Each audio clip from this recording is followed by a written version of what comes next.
Hello everyone in happy time zones, it's your bird, Avon the Raven, and welcome to a Raven Ruminates Elden Ring's DLC.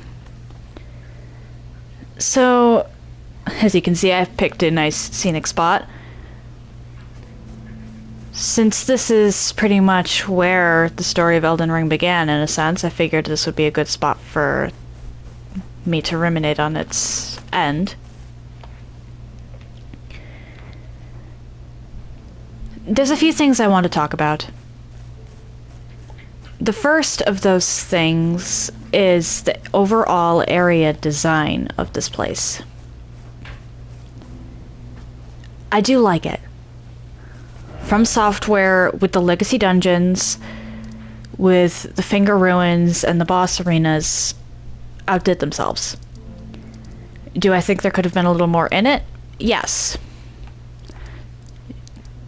Do I also think that it was just the right size to not feel empty? Definitely. It didn't feel empty at all. Now, onto the lore implications. So, we found out that this was Marika's birth village. We can assume that the Horn Scent were responsible for wiping it out from the way that shamans were apparently mistreated down in Bonnie Village.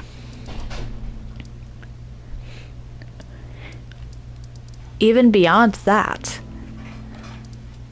there's the Mother of Fingers was unexpected, to be sure.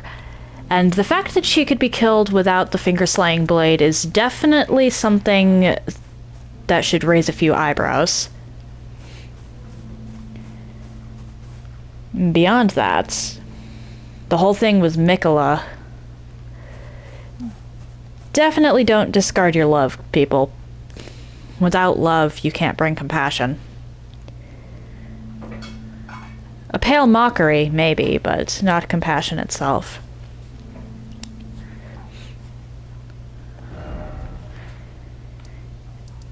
Now, onto the bosses. There are some that I think were really well designed. I like the mausoleums. I actually may have missed one or two of those, but if I did, that's a discovery for another run. The mausoleums were really well designed. Count Ymir, also pretty cool. Rolana, Mesmer, and Bale were all amazing. Bale terrified me at first, but and Midra. How did I forget Midra? Sorry, Midra. So yeah, Midra, Ymir, the mausoleums, Rolana, and Mesmer. Those were all amazing. Divine Beast Dancing Lion was a little janky, but was still enjoyable. The Saint of the Bud was really fun. She was really fun too. I think that the Scarlet Rot was a bit overkill, but she was still fun. F this guy. The fact that the entire board is a hitbox is just mean. The Scattertree avatar was okay. Wasn't anything to write home about, really, but it was still fun. The nostalgic callbacks in the hinterlands were neat. I think it was Putrescent Knight that you fight in the Garden of Deep Purple. I really don't know how I feel about that. I think that they prioritized how fast it moves over making its moves particularly readable. You can still read them and you can still react to them. However, the speed at which it moves means that you have to pretty much memorize every single animation. So I really don't know how to feel about that one. And of course, we all know my opinion on Radahn.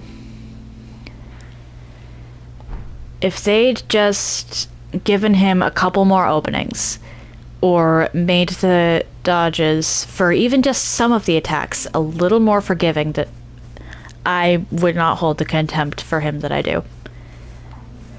I have not seen a boss that poorly designed as far as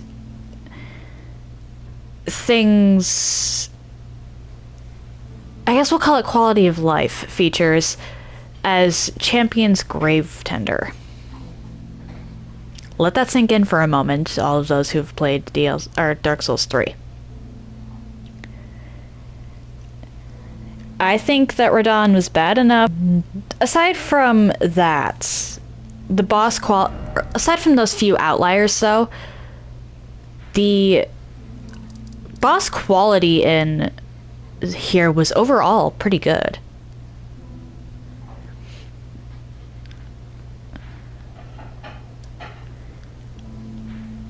Although, revisiting the area design thing, the one bit of area design I have to say fie From Software for would be those frenzied fly people in the Abyssal Woods.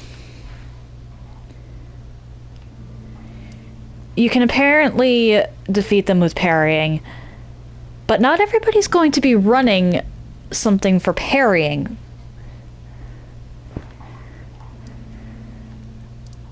So